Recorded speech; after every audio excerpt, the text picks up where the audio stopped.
Well, good morning, everyone. Welcome to the 53rd, 52nd? 53rd annual meeting of members of Trout Unlimited.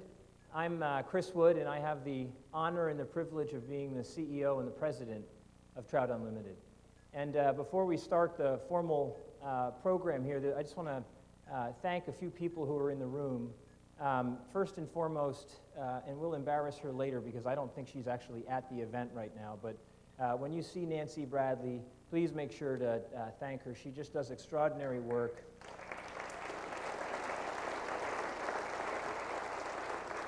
And also the leaders of the various councils and chapters that were involved in planning the program. I think this is going to be a really special annual meeting, and I know they put a ton of time and thought into the agenda and the activities and the planning the meeting, so make sure to thank that group as well. I'd also like, I know we have at least several of my bosses here. Would the members of the Board of Trustees, as well as members of the CCF Board, please stand up for just a second, past and present trustees.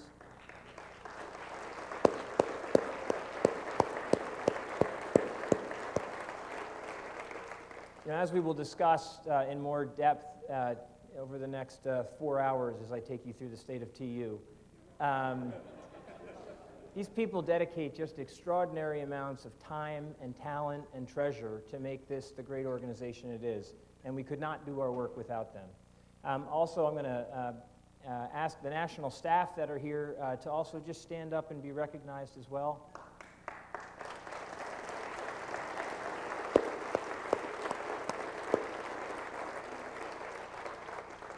This day in particular is one of the most motivating days of the year for me because we get to celebrate the accomplishments of those people as well as all of you. But I will tell you that every day is like Christmas morning for me because I get to work with the hardest working, most dedicated group of conservationists in this country, and that is your staff at Trout Unlimited. They are exceptional people who do exceptional work, as you will see. That video that we were watching, it's actually not a video, it's an assemblage of photographs accompanied by really cheesy music. I, by the way, wanted to have a Bruce Springsteen song accompany that and was told that there were copyright infringement issues. So instead we got to listen to sort of sped up elevator music. But when I was looking at that video a few days ago when it was finalized, I was reminded of a letter I had shared with all of our employees just about 2 weeks ago. And the occasion for me writing that letter was an email I had gotten one night. It was probably about 9 o'clock, and I was sitting at the kitchen table, sneakily reading email, and I got a note come up from Brian Johnson, who directs our California programs. And he had told me that the California legislature had just passed a bill late in the session. It wasn't expected, and TU and Cal Trout worked together on this bill that basically subordinated hatcheries throughout the state of California, a state that has an economy that's the 7th largest in the world. They passed a new law that says that license fees that formerly went to hatcheries are now going to go to wild and native fish, and hatcheries were in fact subordinate. The policy of the state of California is that hatcheries are now subordinate to the interests of wild and native fish, and that the state was being compelled by the legislature to change its strategic plan to make clear that wild fish and native fish restoration was the priority for the state of California. Huge accomplishment. Mimicking, interestingly, the policy that the NLC promulgated here several months ago vis-a-vis hatcheries and wild fish within Trout Unlimited and stocking. And the reason that what I shared with the employees the next day was an experience that was formative for me maybe about 20 years ago. I was, I had a full head of hair. It's hard to believe. And I was basically a glorified volunteer for the U.S. Forest Service. And we were working on a drainage called the South Fork of the Salmon River, which is in the Columbia River Basin. And this drainage, historically, 50% of all of the steelhead in the Columbia River Basin, which is the 3rd largest watershed in the country, 50% of all the steelhead used to run up this one system way up in Idaho.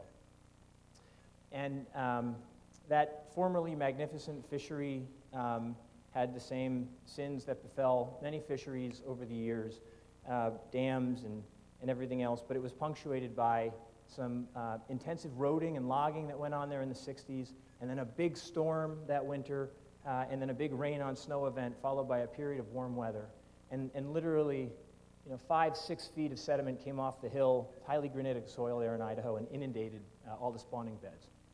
And so what we were doing there was, we were researching how the system was healing itself over time, how it was flushing the sediment downstream and back to the ocean. And, it was hard work. We were out in the middle of the wilderness. We camped out there for a week. And at the end of the day, we were tired, and we were all sitting on a bank, gathering up our gear. There may have been a beer or two involved. And out in the middle of this place called Poverty Flats, this big pool on the South Fork of the Salmon River. People from Idaho may know it. A big Chinook leapt out of the water, right in the middle of the pool. Now, remember, we're 750 miles and 7,500 feet from the ocean. And we all sort of looked at it, and we knew it was wild Chinook. There were only wild Chinook in there. And we kind of looked at one another, startled. And then the fish leapt again, full body out of the water, straight up in the air. And again, and again, and again, it leapt 7 times. And every time that fish leapt, every time, the group of us, there were about 5 of us, said, "Yeah, yeah, yeah." We're sitting in the middle of the wilderness, cheering this extraordinary demonstration of the resilience of these fish who, in spite of every obstacle we have put in front of them, persist today. And every time that fish came out of the water, it was as though it was an exclamation point to the word live. Live! It was a remarkably motivating experience.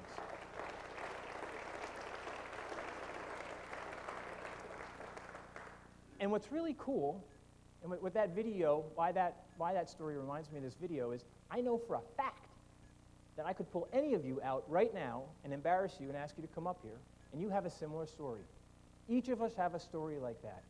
Each of us has a story that ties us back to this resource that we are so committed to.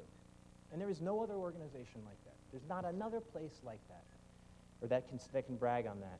I want to reminisce just a little bit further before I take you through my forced march here. Going back a few years even before that, when I was in 8th grade, I had 2 choices for high school. One was St. Peter's, and one was Xavier. St. Peter's was in Jersey City, and Xavier was in New York City. And it was only when I began dating a girl, and both were all-boys schools, and it was only when I began dating a girl my sophomore year that I learned that other 8th graders had an opportunity to attend something called public school. That wasn't an option with my Irish Catholic mother, who goes to church still every day. But St. Peter's is a Jesuit school. And while I was there, the leader of the Jesuit order around the world was a remarkable man named Pedro Arrupe. And he wrote something around that time that I have remembered to this day, and I just want to share it with you. He says, "What you are in love with, what seizes your imagination, will affect everything. It will decide what will get you out of bed in the morning, what you will do in your evenings, how you will spend your weekends, what you read, who you know, what breaks your heart, and what amazes you with joy and gratitude. Fall in love, stay in love, and it will decide everything." And so the reason I'm sharing this with you is not to proselytize. It's because that same sentiment drives every one of us. We're not here out of some sense of obligation or duty. We're not here to get away from our spouses. We're here because we are in love with this resource. And we love this idea that collectively our actions can help to recover wild and native fish to robust enough populations so that our children can fish for them in their home waters. That is a remarkably unifying vision for this organization. And one of the great treats, one of the great honors for me, is to be able to take you through a few of the things that we have been able to accomplish this year through the state of TU. And with that, oh, I think I'm driving, aren't I? So I think you're all familiar with our landscape scale approach to conservation. It starts up in the headwaters. It's protecting the highest quality habitat. A colleague and a mentor to many of us named Jim Siddell, who just passed away, he was just a preeminent aquatic biologist with the Forest Service and with the National Fish and Wildlife Foundation, one of our most important partners. Unfortunately, about 4 months ago, he came down with cancer, which took him too quickly and too young. But Jim used to say, we have to protect the best and then restore the rest. That was his mantra. And we basically appropriated that from him. So as you know, our first priority is to protect the highest quality habitat, the sources of all the cold, clean water, and the refuges for native fish. This is such a dangerous map to post because I know for a fact I do not have certain projects on this, but I think this gives just it's a representative sample of some of the great land protection and watershed protection work that we've done around the country. And I want to take you through a few of those projects. I'm not going to hit all of them, don't worry. But it's the reasons that we do this work are evident right here. Guys are coming off. I'm looking at them. That's going to be a good sign. I'm fairly People confident realize this guy's pretty quickly from I'm North not from Carolina here, or Tennessee. Not being local, I think, helps me in going and learning about different places in Southwest Colorado. It's been a great experience for me. Yeah, that's a good one. Goodness. Ah, missed a big one. There's just so many bodies of water to fish and creeks and tributaries, and it really makes it for an interesting time. It's a hidden area that very few people know about.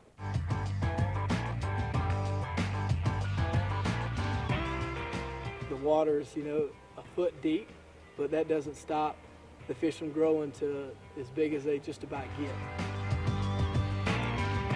Primarily brown trout and rainbow trout. If you can sneak up on and catch some cut bows.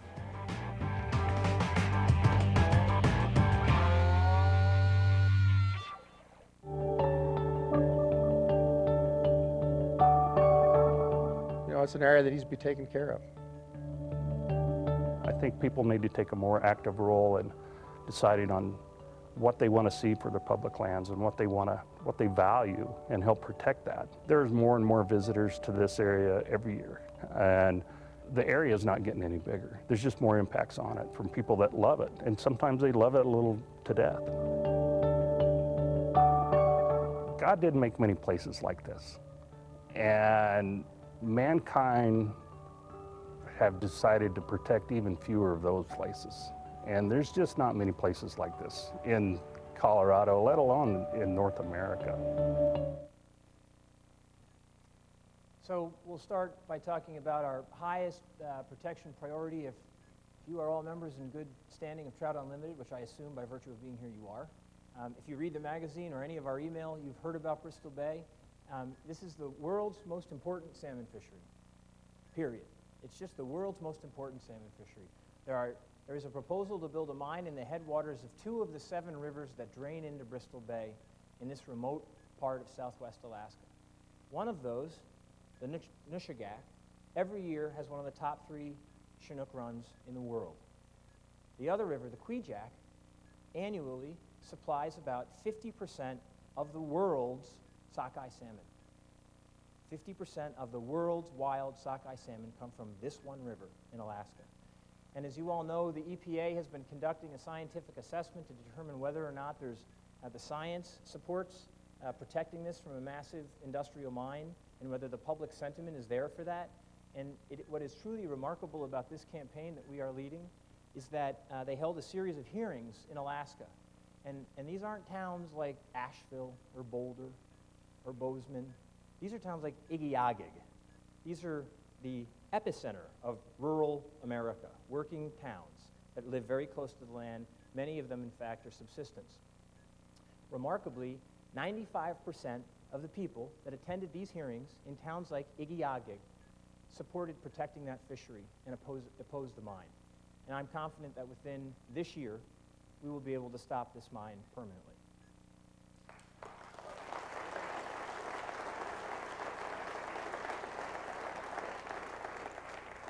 On the public lands, one of our major initiatives right now that TU's been involved in has been looking at renewable energy, and then trying to come up with a system that creates a revenue stream that we can use to help mitigate damage for fish and wildlife.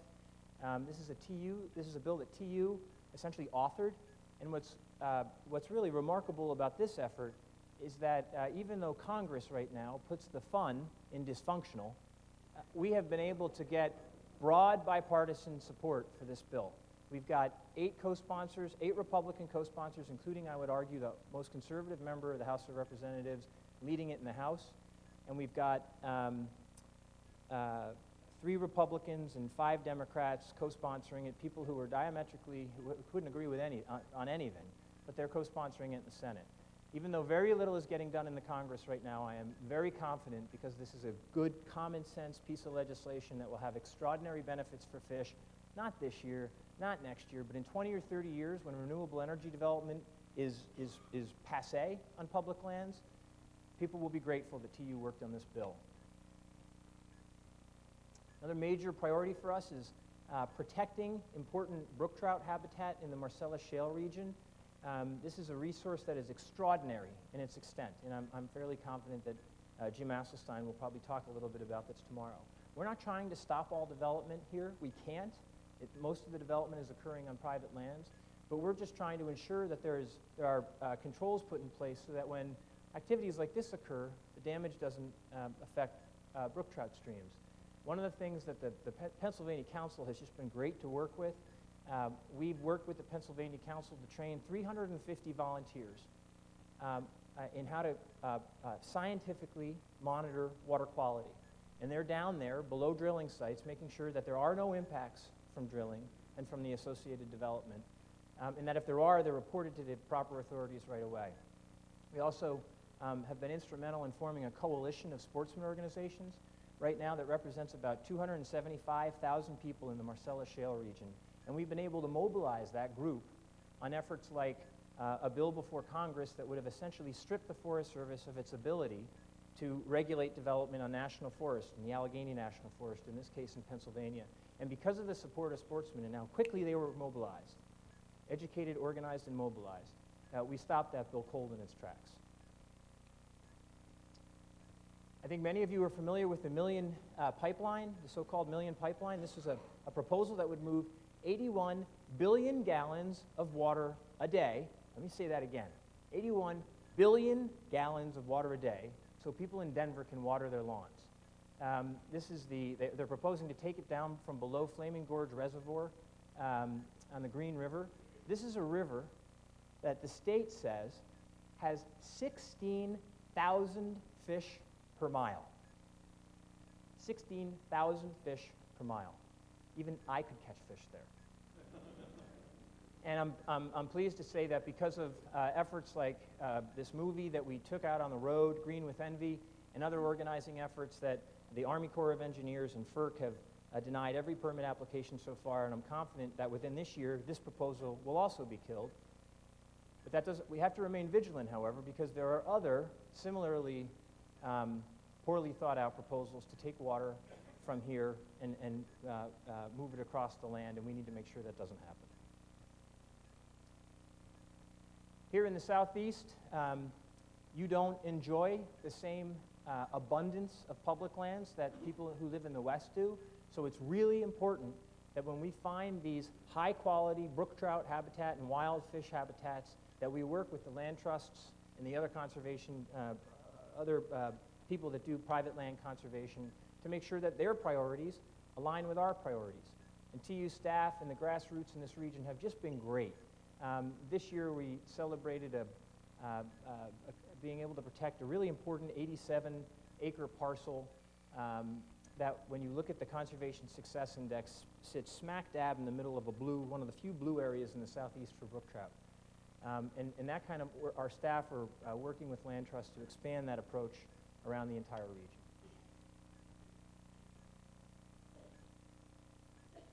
Talking about areas of big public lands, Colorado's blessed with a bunch of them.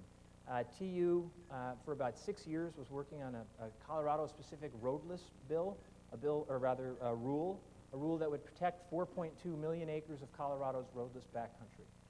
That rule was promulgated this year. TU was strong in its support. We had to work very hard with the state and the Forest Service and an array of other partners to get this thing to where we wanted it, but we did. And why is that important? 70% of all of the native trout in the state of Colorado are dependent on these lands. 70%. That's why this is so important to keep those backcountry areas intact, and TU is doing so in Colorado. The Colorado Council, our staff, an array of other partners were just instrumental in making that happen. Up in Maine, another state that doesn't have a ton of public land, at least federal public land, we've been involved in an effort to identify brook trout ponds, and we identified 45 previously uninventoried brook trout ponds. I called Jeff Reardon after he sent this down as one of his seminal accomplishments, and I was like, dude, you went out and fished 45 ponds, and you want me to celebrate that for people? They're going to say, what does he do for a living?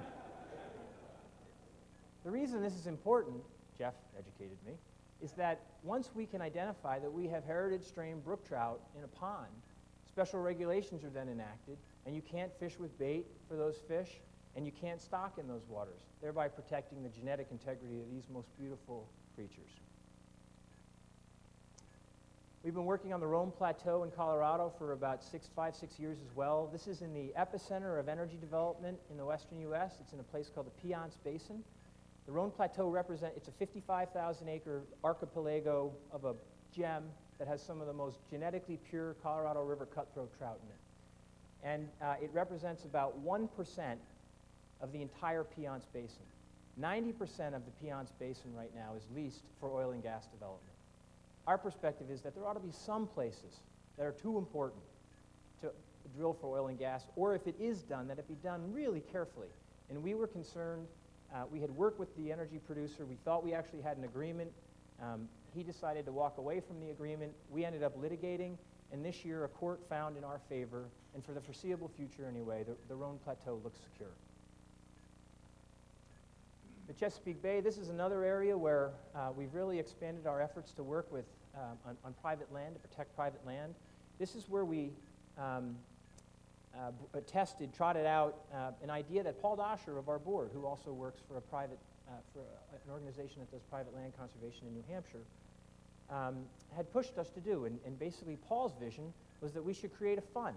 TU ought to create a fund to help with the administrative costs of doing easements or of otherwise protecting private land, the transaction costs. And then we can help these small land trusts with some of those transactional costs and protect more important brook trout habitat. This year alone, in some of the drainages that drain into the Chesapeake Bay, we were able to secure 4 miles of high-quality brook trout stream because of that funding from the Coldwater Land Conservancy Fund. Had a very busy year in the East, in New York and Pennsylvania in particular. In New York State, we are very close to finalizing, for the first time ever, regulations that would require anyone who wants to take more than 100,000 gallons of water from the river at a time to get a permit. And importantly, the permit would give us the opportunity to balance aquatic ecosystem needs with water withdrawal. And this is important because New York, although right now there's a moratorium on Marcellus Shale development, that may not hold forever. And having this regulatory groundwork in place will give us a chance to make sure the trout have a seat at the table.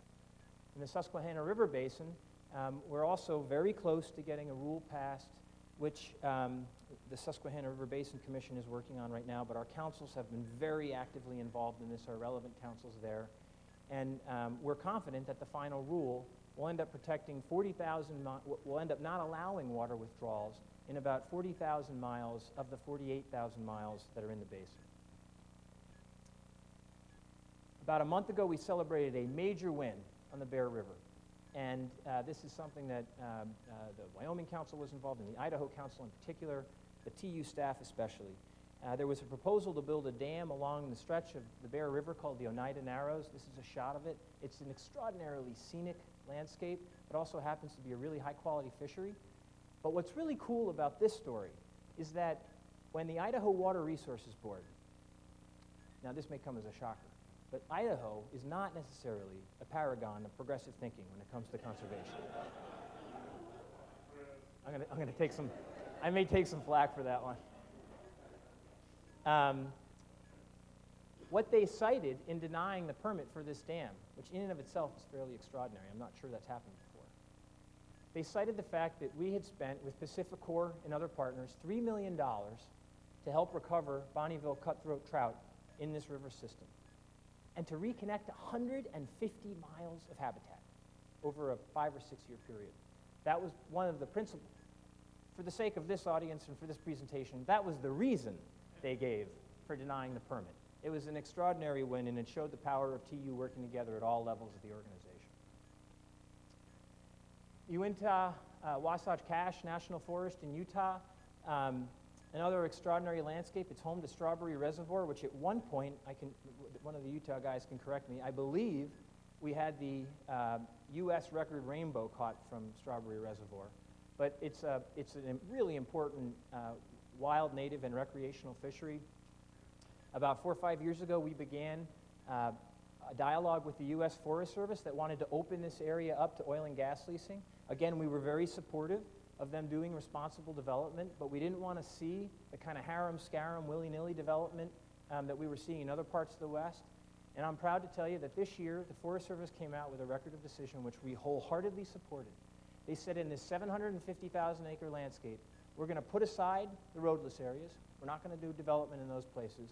And equally important, we're going to create these riparian habitat conservation areas to make sure that we protect the streamside areas with big, large, no-development buffers so that those fisheries will remain intact. It's a great example of what responsible energy development looks like. And another wonderful example of the Utah Council working very closely with our professional staff to get a great outcome for fish. All of you know this intuitively. You've heard me say it many times. It's not enough just to protect those museum pieces on the landscape. It's no longer enough to draw lines on a map and call it a day. It's vital because of the effects of climate change and drought and increased flooding and especially high-intensity fires that we reconnect those protected areas, both through changes in policy that allow for water to be left in stream, sufficient flows of water for fish, and also through working on the plumbing of these rivers, making sure that we're fixing culverts and replacing them with bridges and so on. I don't have a slide. It's an embarrassment to me that I didn't put a slide in here, but just a wonderful example of how this works is the work that the New Hampshire, it's like New Hampshire but different, the New Mexico Council and the Arizona Council have done in the wake of some really devastating fires over a several-year period. And you know what? That's the new norm. You know, these fires are going to keep coming. And the problem is, you can look at it as a problem or an opportunity, but we have an assemblage of native fish, Gila trout, Rio Grande cutthroat trout, and Apache trout, which are holed up in these high-elevation roadless areas in disconnected populations. And they've been working to create meta-populations with our science team and with staff to move these populations across the landscape so they can persist when faced with a big fire. This year, these fires came in, they whacked those areas. I think it was something like 9 out of 13 of the conservation populations of Gila trout in particular were hit really hard. And these guys were on the phone the day after it happened, working hand in glove with the state fish and game agencies and the Forest Service to get up there to recover those fish, to make sure we protect some of them, and you have to backpack them out and put them in another area so that when the big sediment pulses occur, the fish won't be inundated in their historic habitat. It's a great example of how we work to reconnect landscapes. And here's a, operator error. Here again, this is just a representative sample of some of the reconnect projects we've been involved in, and I'll talk about a few of them, but I want you to just take a look at this first.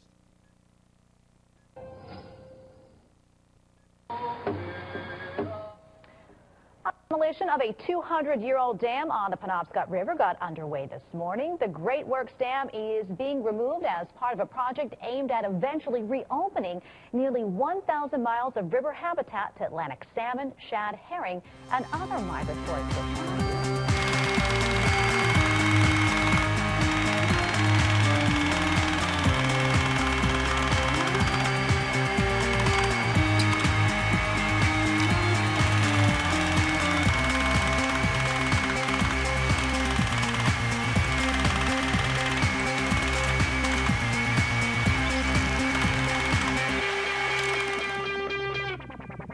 see the America's Great Outdoors coming to a reality that celebrates a 21st century conservation agenda that is worthy of our people, our hunters, our anglers, and the young people of America.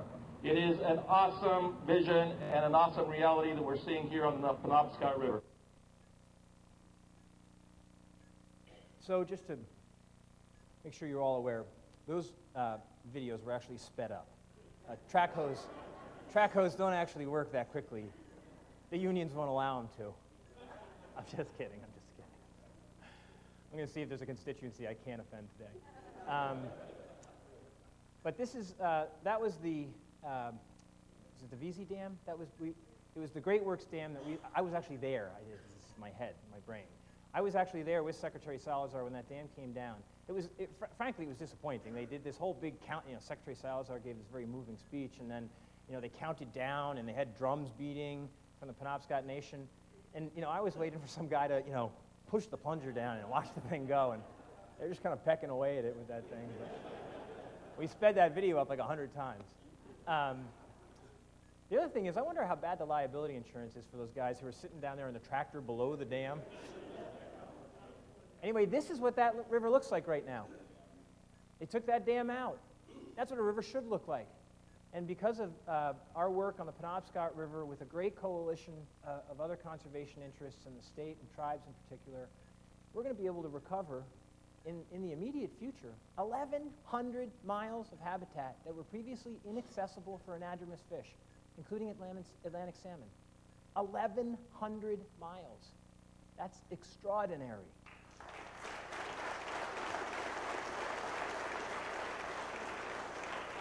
And when you take conservation to a scale like this, people want to get involved. People want to be involved with projects like this. No one thought we could raise the money. We owned those dams for a brief period of time. We never told the trustees.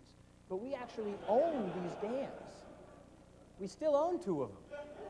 That may be a revenue source for us if things go south with the economy. But the fact is, because we were able to pull together all these partners to contribute resources, we were able to raise $2 million for the next removal from a private funder, the Weiss Foundation, who has no interest in Maine. When you read their strategic plan, they're focused exclusively on the western United States. But we went and we talked to them about what a cool project this was. 1,100 miles, people. And they wrote a check for $2 million to help remove the next dam. Staying in New England on Nash Stream, this is an area we've been at work for at least 10 years. It's an important area because it's protected state land, even though it was hammered by historic logging and logging practices in particular. I'll show you a better shot in a minute on another Upper Connecticut project. But historically, what they would do is they would log. The engineering was remarkable. They would log the hillsides, and they'd yard the logs down to the the downhill to the river. And then they'd dam up the river, and then once all the logs were back up there, they'd dynamite it, and the river would, release the logs downstream. That's really not good for fish. And it's lousy for habitat. So what we've been doing there is we've been working on about 15 miles of stream to do just what you see here, to put large woody debris back in there to create that pool riffle habitat that these fish need to recover. The timberland is being managed much more sustainably now, and eventually we'll see a riparian gallery come back where large trees fall in and create pool habitat like it's supposed to happen. But until that time, we need to help the river out a little bit. And what we have seen, what is truly remarkable, and I'll talk about a little bit more later, is if you give these rivers half a chance, they will recover. They will recover. They just need a little help now and again, especially after you splash dammed logs down them for 150 years ago. Montana, this is Hegman Lake. This is a really popular fishery in the state.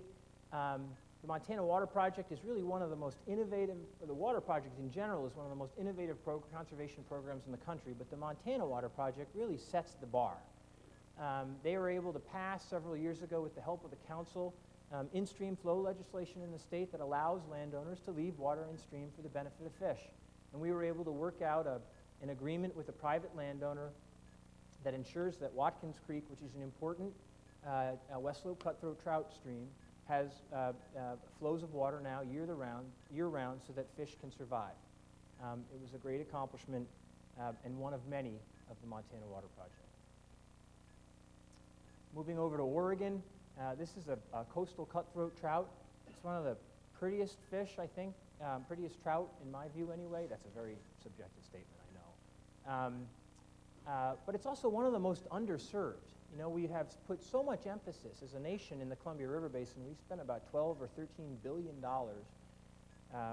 trying to recover salmon, and we spend great sums of money on other imperiled trout in the area. But you know, this guy, the coastal cuts have been somewhat neglected, and we've started a program there working with the Forest Service, working with private timber companies, working with the BLM, a whole array of state and federal agencies to really put some emphasis on coastal cutthroat and to figure out what we can do to recover them. Because we know that what they basically need are better habitat requirements, better habitat close to the shore. You know, they're not dealing with 8 dams on their spawning run back up to Redfish Lake in Idaho. So it's really the nuts and bolts of what we do best. It's putting habitat back together. So this year we raised $58,000 to do this work. And do you know what we leveraged that into? $900,000 of habitat restoration. $900,000. This is the special sauce to TU. That, you know, I know we inundate you with appeals for money. I know we do, because I get the same mail. I'm not supposed to do that. But we take, in this case, $58,000, and we leveraged it 18 times. 18 times. A lot of times, all these critters need is a catalyst to get out there and create the table so that state and federal agencies and private timber companies who have been very involved in this and another program we're doing called Fish and Forests to help coho on the coast, they just need someone to bring people together, and that's what TU does best. So when we're hitting you up for that $35 or $100 or a CCF membership, which you should all consider joining, know that that money is being leveraged multiple times over to get work like this done. The Crooked River in Oregon, it's an important tributary to the Deschutes. It's also a remarkable fishery. You know, what's interesting is I have 4 words written down here, and one of them is Bowman, because invariably when I do this, there are 4 things I can't remember and I have to write down. Well, the Bowman Reservoir has been a problem for a long time. We've never been able to get any kind of flow agreement from the reservoir to protect a place called McKee Creek, which is a really important steelhead and redband trout creek. And this year we were able to secure an agreement to have year-round flows in McKay Creek for the first time ever, which will yield immediate benefits for steelhead fishing and for redband trout. In God's country, New Jersey,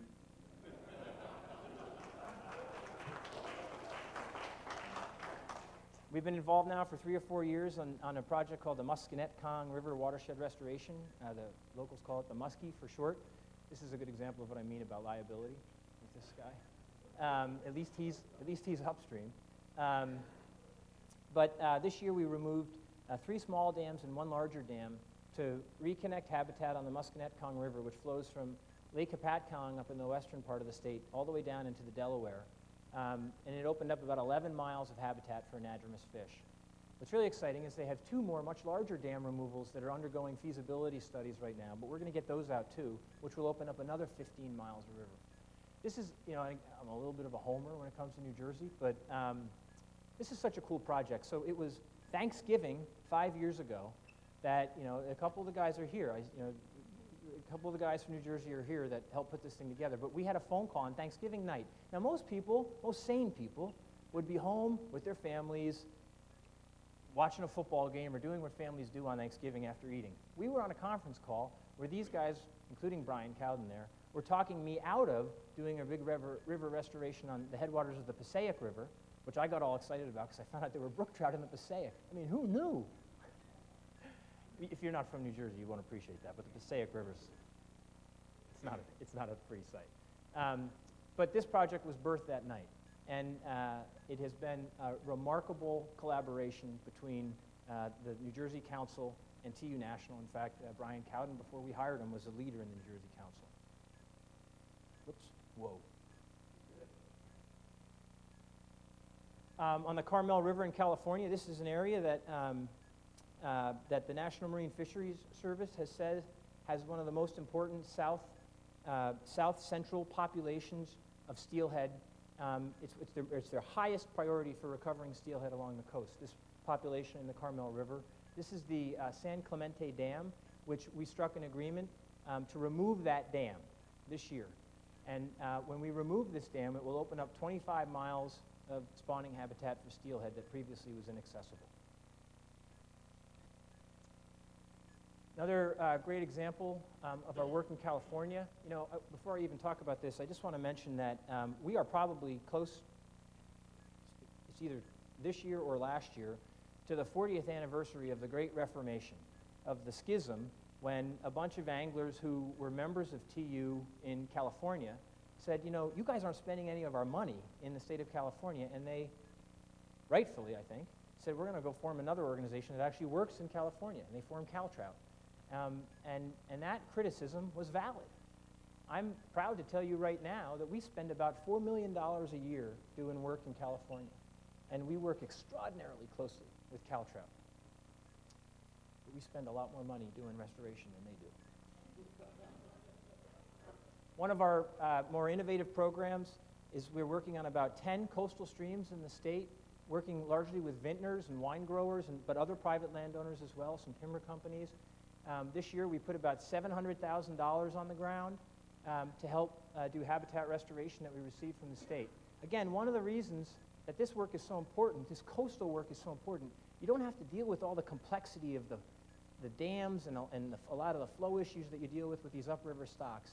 We just need to help landowners make better decisions about how they're using their land that are more sustainable for fish, and then actively engage in restoration, and we're doing that in California.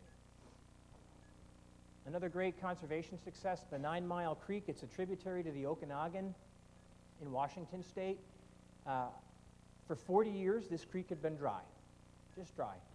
And because of an agreement that we struck with a landowner there, Washington State is one of the states that allows you to leave water in stream for the benefit of fish. For the first time, this river has water in it again, for the first time in 40 years, and steelhead now have access to 10 miles of habitat to spawn that they didn't previously. We should see immediate results on this one. And the granddaddy of them all, this year on the Graybull River in Wyoming, really important Yellowstone cutthroat trout river. This is an area that had been blocked. It had been blocking up and downstream migration for cuts for 80 years because of an impassable irrigation system. This ugly-looking thing here is a fish passage system that we installed, again, with the help of a number of partners. But when this thing is live, and it's now live, Yellowstone cutthroat trout have access to 140 miles of habitat that they didn't previously. 140 miles of habitat. And TU put this deal together. We helped raise the money. We brought the partners together, and Yellowstone cutthroat trout are now spawning up and down the Graybull. That actually sounds kind of weird, doesn't it? Spawning up and down the Graybull. The bread and butter of our organization has always been the restoration work that we do. TU does this better than anyone. And what's wonderful about it is every single chapter does restoration work. Every single council does restoration work of one form or another. And at the national level, we've made a major investment in restoration, and I want to talk to you about a few of those. There's just, again, a representative sample. If your dot's not on there, talk to Dietmar Grimm. Make sure we get a dot up there for you next year. And I want to talk about a few of these, but first I want to show you a little video.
must be an internet industry for bad music for videos. This is kind of a grisly picture. I don't want to dwell too long on it, but it's a good representation of what's happening in Yellowstone Lake. As that documentary, or that little clip just showed, in the span of the time that I graduated college, a remarkably healthy fishery has been absolutely decimated, down to a couple of percent, 1 or 2% of the numbers that were there in the 80s for Yellowstone cutthroat trout. And so TU, working really closely with Idaho, Wyoming, and Montana councils, started pressing the park that we have to do more to get rid of these lake trout that have been introduced. And what they're doing is, it's a little grisly for one thing, but it's a very cool application of science to help recover a native fish. Now, in the history of this country, we have never not successfully overexploited a commercial fishery. It's something we know how to do really, really well. And so, under the leadership of one of our volunteers from Wyoming, Dave Sweet, I'm not sure, Dave, are you here? He's not here, okay. We raised a bunch of money, and they went out around the lake, and I'm going to get some of the terminology wrong here, but they put a bunch of transponders around the lake. And then they captured a few lake trout, and they tagged them so that when they'd go by these transponders, they'd go off and emit a signal. They called them Judas fish, because what these fish are doing are leading commercial fishing operations to where the fish are spawning. And apparently it's quite an orgy when lake trout spawn. They all come together and spawn in the same place, and so you can successfully net them, as you saw here. This is an area, we're going to win this one. I think we're going to successfully suppress lake trout and we're not going to get rid of them entirely, but we'll begin to see a healthy balance between lake trout and Yellowstone cutthroat trout. It's a remarkable success. Can't talk about the Clark Fork without talking about the work of the Montana Council and TU and an array of other partners to remove the Milltown Dam. That's one of those words I forgot. That dam came out about 5-6 years ago, and it allowed us the ability to look upstream and begin working on the Middle Fork and the Upper Clark Fork. We've done a ton of abandoned mine restoration up there. This year on one tributary, I think it was Matty V Creek, we've removed 30,000 cubic yards of sediment, mine sediment. These are tailings that are toxic for fish, and removed them out of the area and then rehabilitated the stream. I actually think I have a shot of that in a slide that's coming up. And we've been working with landowners up there, with some of our chapters, and with the Montana Council to do basic things that are required to keep spawning and rearing habitat in good shape, like putting up fences to keep cows out of the creek. The cutthroat chapter's also been very involved in some important monitoring work so we can begin to measure the return on our investment in the Clark Fork. The North Coast Coho Project was one of our initial Home Rivers initiatives. This year alone, we raised $1.2 million to put on the ground there, and then leveraged it to $2.1 million. I know that leverage factor isn't nearly as impressive as the one I said earlier, but still nearly doubled the money. And they successfully this year removed tens of miles of old logging roads that are inundating spawning beds for coho with sediment. I believe they removed 40,000 cubic yards of sediment this year alone. Blackfoot River in Idaho, this is a really important river system that is really important when you look at Yellowstone cutthroat trout. It's one of the few rivers in the West that has all three life forms of cutthroat, the fluvial populations, the adfluvial populations, and the resident populations. I'm so glad we don't have questions and answers, because I couldn't tell you exactly what that means, but I know this is a really unique system. Jack Williams is here, and he can tell you later if you want. But it's unique in that it has all the life forms of Yellowstone cutthroat trout, which is a fish that people love to fish for, but it's still in some degree of imperilment. And we've been working there with some interesting partners, including big mining companies, to do habitat restoration work on the Blackfoot. I think this is going to be a major priority that we'll have a lot to report on in years to come. You don't think about Alaska as a state that requires a ton of restoration, but the fact is that there was, in Southeast Alaska in particular, in the Tongass National Forest, for years, for decades, we were essentially liquidating old growth and throwing roads in wherever we could. And that we have helped the Forest Service to go through a change in its thinking, where they formerly looked at that forest as a basket of wood to be brought to market. they're now realizing that it's actually a fish factory. It's a salmon factory. And they've begun in places like Fubar Creek and Sitka River here doing restoration. On the Sitka, what had happened was, like so many places in Alaska, the river lost its stream bed and found the road and was running down the road. And so we basically put the river in a tube and recontoured it back to the original, recontoured the river back to the stream bed, and then got rid of the road, obliterated the road. And when you do this kind of work, fish return just immediately, Shenandoah Headwaters in Virginia. This is an example of the removal of the Ramworks Dam. That's the fourth word I couldn't remember. In the town of Waynesboro on the South River. The removal of this dam opened up about 40 miles of habitat for brook trout, 40 miles of habitat for fish, and much of that headwaters habitat, the higher elevation stuff, is really important for brook trout. This has been a priority area for us, and we've enjoyed just tremendous working relationships with the Southeast Councils down there. The Rogue River in Michigan, this is an urban watershed, even more urban than the Musconetcong in some places. It's really important that we work in these urban areas too.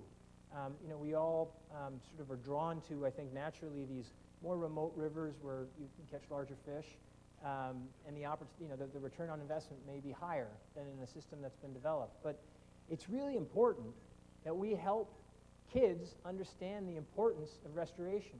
So we took out about 150 kids on this year on this river to do water quality sampling and to help us, plan restoration projects. And I will tell you that not one of those kids won't remember it.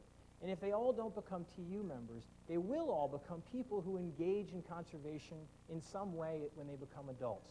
The work that we do with kids just cannot be overstated. And getting a kid on a river is one of the most eye-opening things you can do for a child.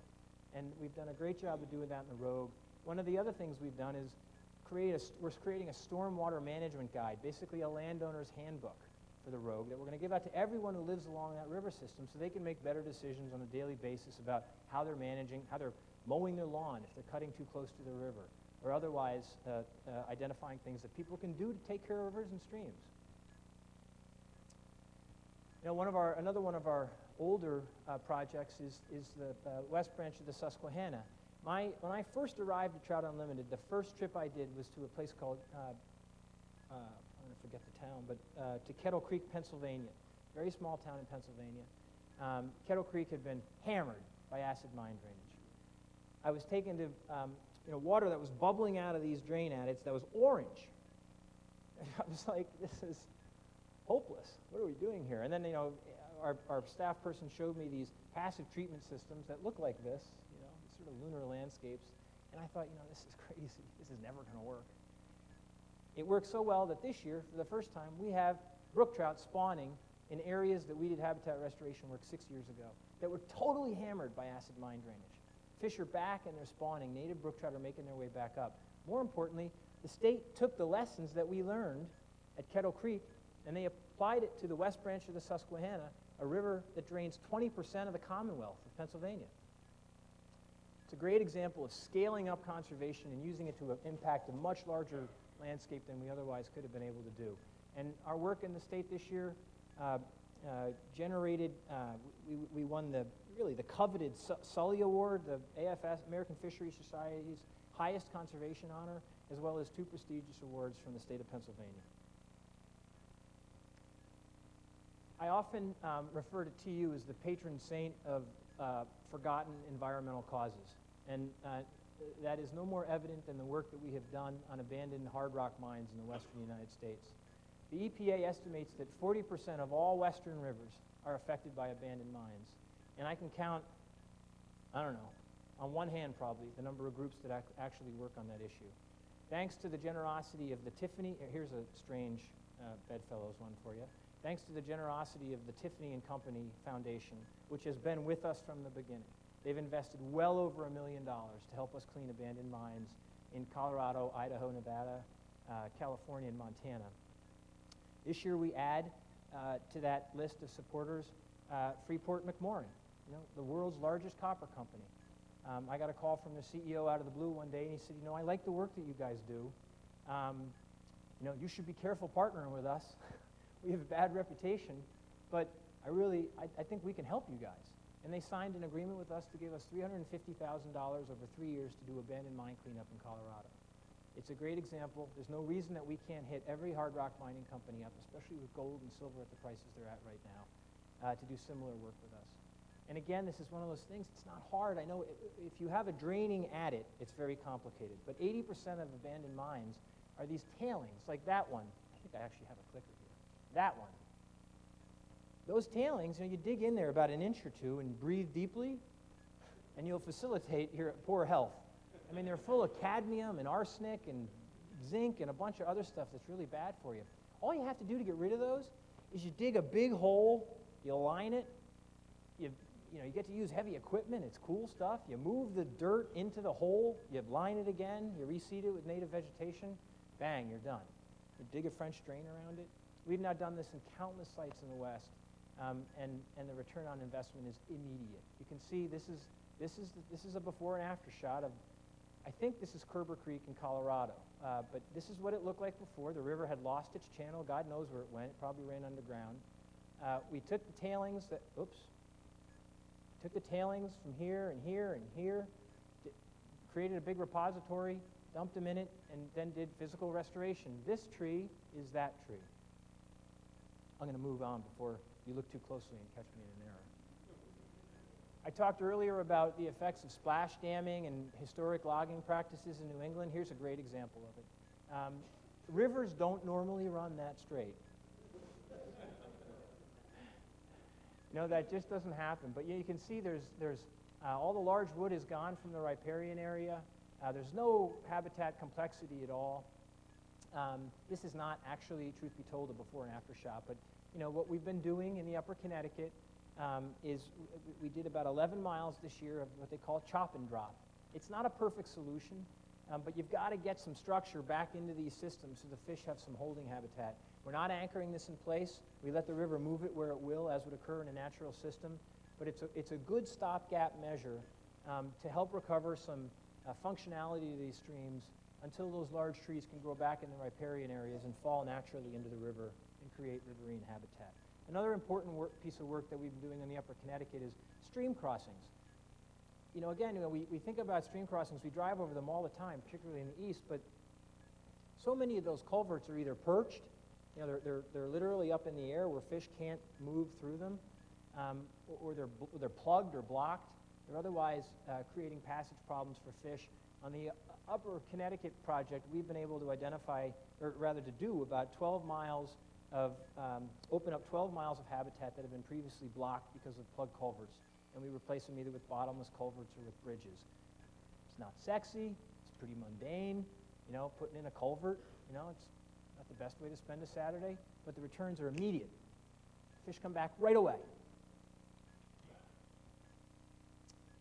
This is a classic before and after shot of a driftless area. Historic farming practices brought all the topsoil from the hill slopes down into the rivers. Trees grew along the banks, armoring, holding the channels in place. They got deeply cut and incised. And what's cool about this restoration is how vigorous it is. The first thing they do is they get their chainsaws out and they clear cut the stream. It's just the opposite of what we know in the West should be done. They basically clear cut the stream, they take heavy equipment, they pull back the slopes, and then they reseed the area with native prairie grass. And I had the pleasure of fishing there this year with the chairman of our board, John Christensen, and some grassroots leaders from Wisconsin. And they told me a remarkable thing. This river probably had 300 fish per mile in it prior to restoration. The state's gone back in after we've done these restoration projects in the driftless. And this year alone, we spent $3 million in the driftless. So this is a small example of the scale of the work that we've done. And in a year or two, there's 2,000 to 3,000 fish per mile. Even John Christensen was catching fish when we were in the driftless area.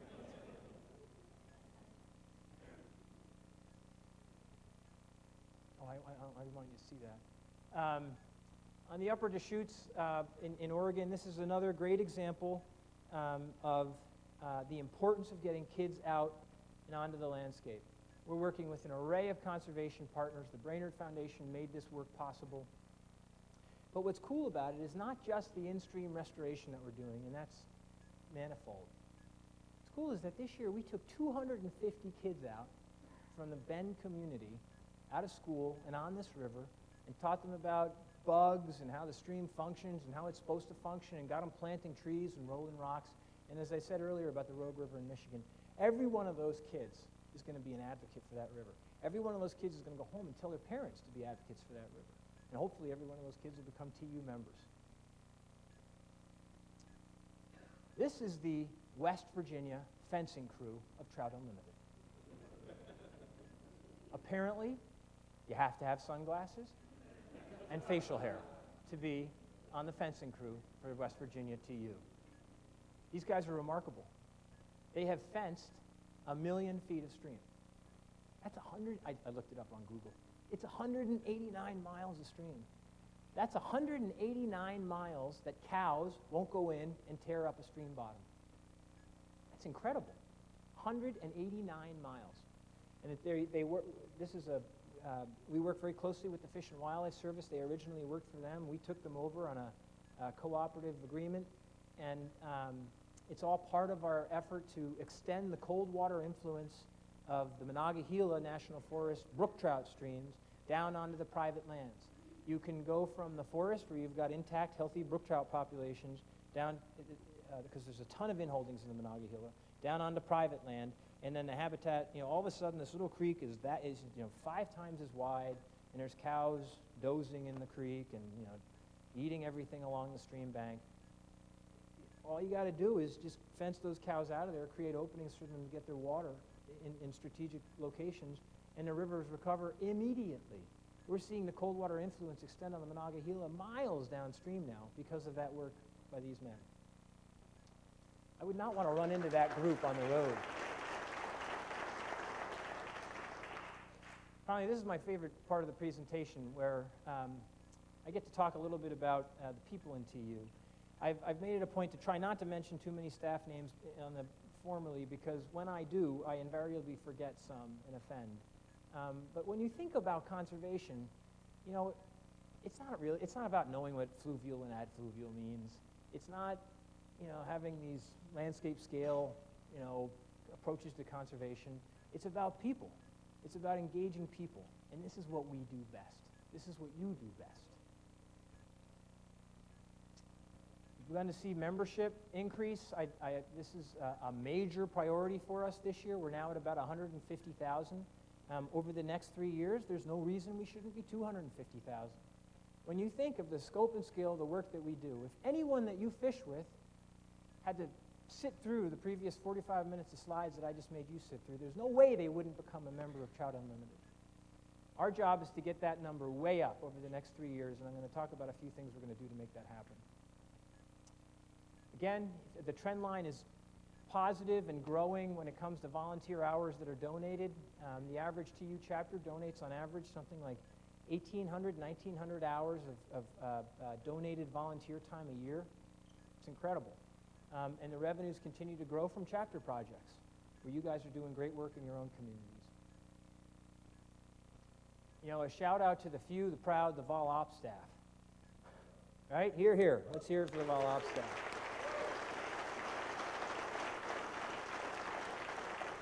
These guys are the unsung heroes of Trout Unlimited. They field all your cranky calls. They return all your angry email.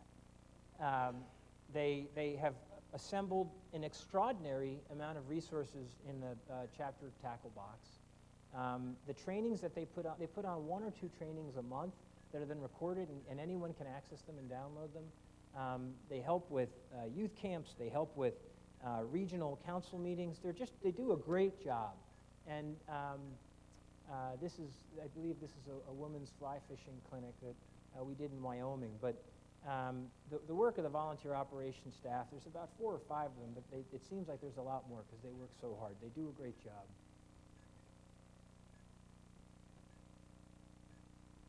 One of the major emphasis areas for us over the past 3 years has been youth education. About 4 years ago, when I got more involved in other aspects than conservation at Trout Unlimited, I asked the question, how do we categorize our youth members? And I was told that, well, we do recognize them. We have a membership level. It's youth/senior citizen members, which just gives you a small indication of the emphasis and the priority that we were putting on youth education at the national office. Youth education had long been the domain of the grassroots, and you guys do a great job at it. You really do. From Trout in the Classroom to First Cast to the youth camps. Well, we hired a man who was the head of service learning at Warren Wilson College, which I think is right around here in North Carolina. Shout out for Warren Wilson, there you go. He's put together a remarkable program where we now have the ability to touch kids throughout the sort of life cycle of a TU member. We start out when they're in 4th to 6th grade through Trout in the Classroom, which is an extraordinary program, which is now in thousands of schools around the country. Then we teach them how to fish. Every kid loves to fish. We teach them how to fish through the First Cast program. We get them when they're in their teens through our youth camps. And now we had this gap. We had this donut hole where when kids went to college, they basically forgot about us, and then they went on and lived their lives, and when they got 55 to 58, they'd become TU members. Just looking around, I'm just saying. Anyway, what Franklin, the genius of this idea was, hey, what we should do? We should create, all these universities have these service learning requirements. Before you graduate, you have to do, X amount of hours of community service.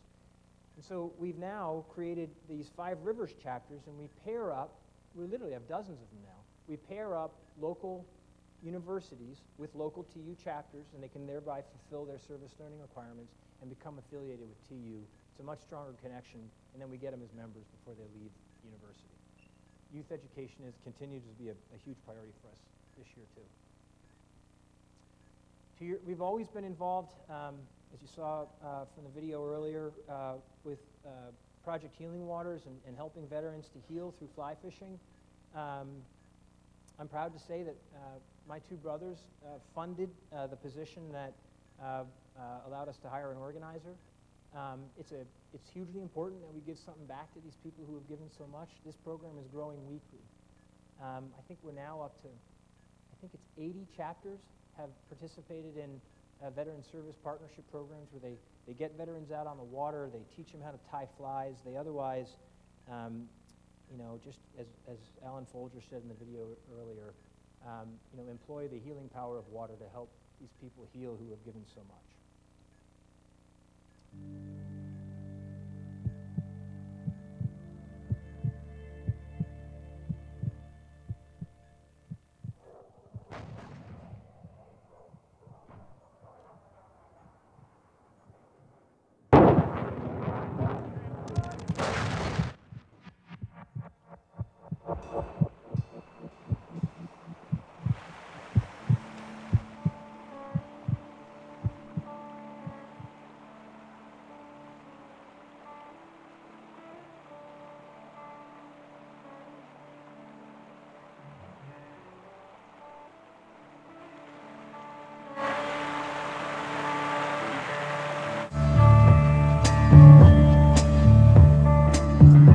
Gosh, I'm cramping. Woo! Nice. That was nice, dude. I'm Alan Folger. I'm the National Coordinator of Trout Unlimited's Veteran Service Program. Trout Unlimited, as many of you know, has been involved with Project Healing Waters from the very beginning.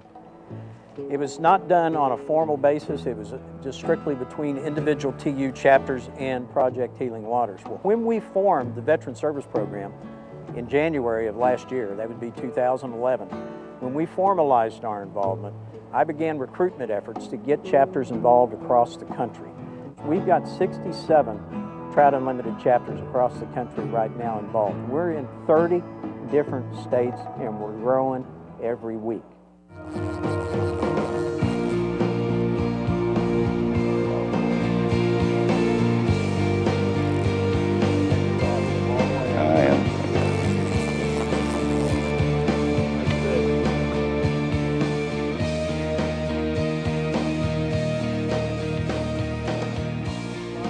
Fish on a fly rod. He's never fly fished before. This is his first time. He's a pro at it. Our mission in this whole program is to provide some payback to every single veteran, disabled or otherwise. New lease on life. That's what I call it. And I just want you guys to know it's a great experience. We can never adequately repay those who have sacrificed so much in our behalf, but we can do a lot.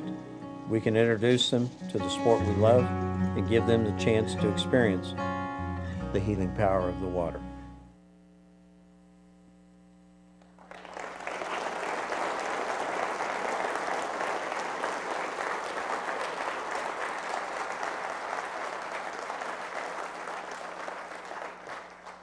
I wish I had thought this through, this slide.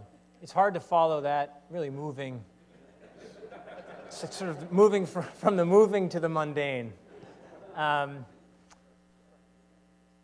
I said earlier, you know, Congress is, it's been difficult to work in Congress. They have had a difficult time working together, but our work has still been legion there. And you know, it is easy to be cynical, as I just was a second ago, about your ability to influence Congress. But I will tell you that there is nothing more effective than when one of you comes back and talks to one of your elected leaders about a priority. They don't hear from real people enough. And one of the things that our legislative affairs staff does better than anybody else in the conservation community is get volunteers back to DC to talk to their members of Congress. Whether it's about mitigation hatcheries in the Southeast, or whether it's about stopping a really dumb, boneheaded bill that would have eliminated roadless protection around the country, or whether it's stopping the evisceration of authorities under the Clean Water Act. The work of our legislative affairs staff and you is so important. And if you haven't come back on a lobby day to DC, it's really easy. We hold your hand the whole way. All you have to do is just show up and talk to your member of Congress. If you're interested in doing it, let one of the staff that you saw earlier know. Our science team continues to just do extraordinary work. They're doing, I would argue right now that TU's little old science team of, I think we have 4 or 5 PhDs, is probably doing the most important work on climate change adaptation relative to cold water fisheries in the country. And it's not only influencing how we work as an organization, it's influencing how state and federal agencies work. Our science agenda is helping to drive the agendas of those state and federal agencies, and that's exactly what we want, because that's the only way that we can achieve that big, hairy vision of ours. But they're not stuck just doing the hard science, and they're also creating applied science and putting it in the hands of people. Our senior scientist, Jack Williams, was instrumental in pulling together this My Healthy Streams, which is a basic handbook for landowners to make better management decisions along streams. Mike Dombeck and I were also co-authors, but really it was Jack who carried the load. But tell me, how good-looking is that family on that cover? Huh? We've put a major emphasis on marketing and communications. This is a snapshot that you will see a lot more of tomorrow of our new website. This website will make it easier for every chapter in the country to do newsletters. It will make it easier for every chapter in the country that's maintaining a website to keep it fresh and current.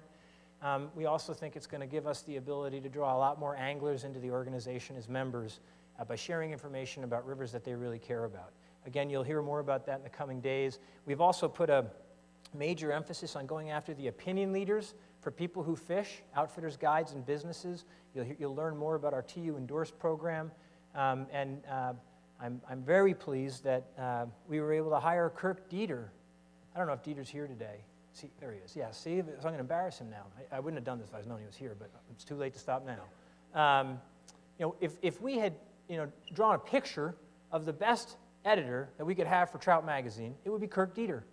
You know, former fly fishing editor for Field and Stream, is now Trout Magazine's editor. How about that? You're going to see big things from Trout.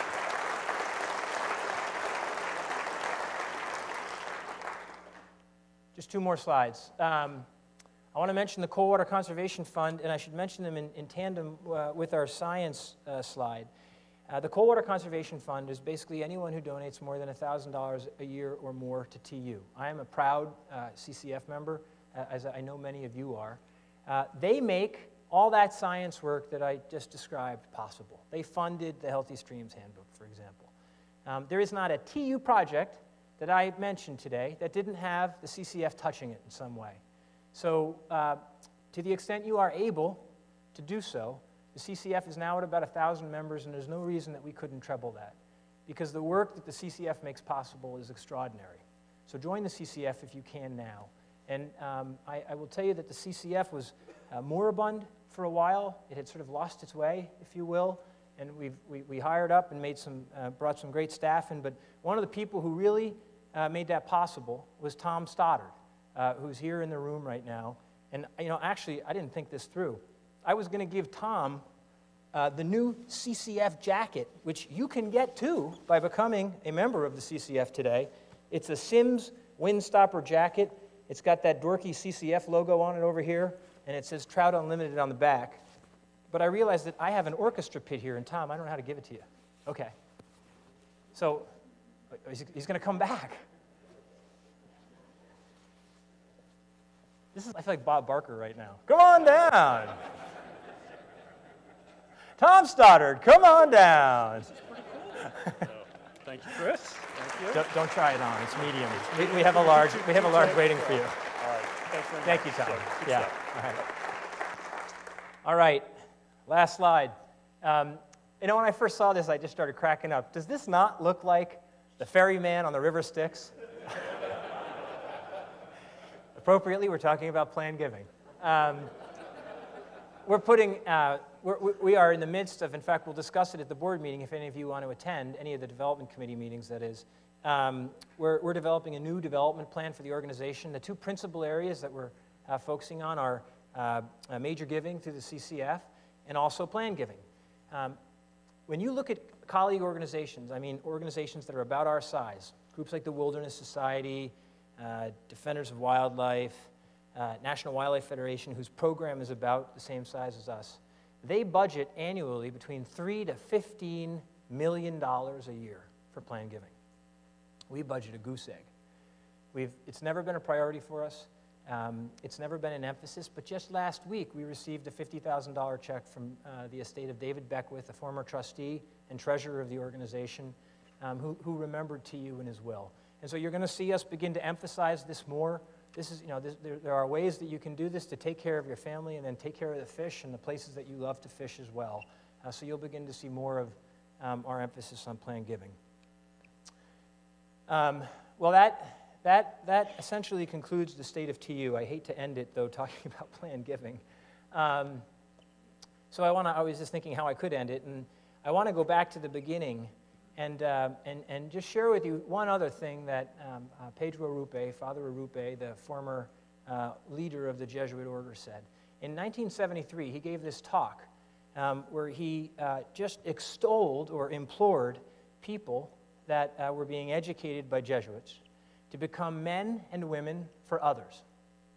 It's sort of the Jesuit motto, men and women for others. You have a very staid sort of Catholic church, which is rich in ritual, but he sort of rebelled against that. He said, no, we have to be out there in communities helping people. And what strikes me is, taking that first quote I led off with about love, is that by your being here, you have demonstrated that, or you are demonstrating that you are men and women for others. And every time you take a veteran fishing, every time you teach a kid to fish, every time you plant a willow or weave alders together, every time you engage in advocacy, you are demonstrating that you are men and women for others, that you are engaging in activities that may not yield any immediate benefit for you, but they definitely will for other people. And so with that, I just want to thank you for that. On behalf of the staff and the board of the organization, you do extraordinary work and you make it easy to have my job. Thank you very much. I think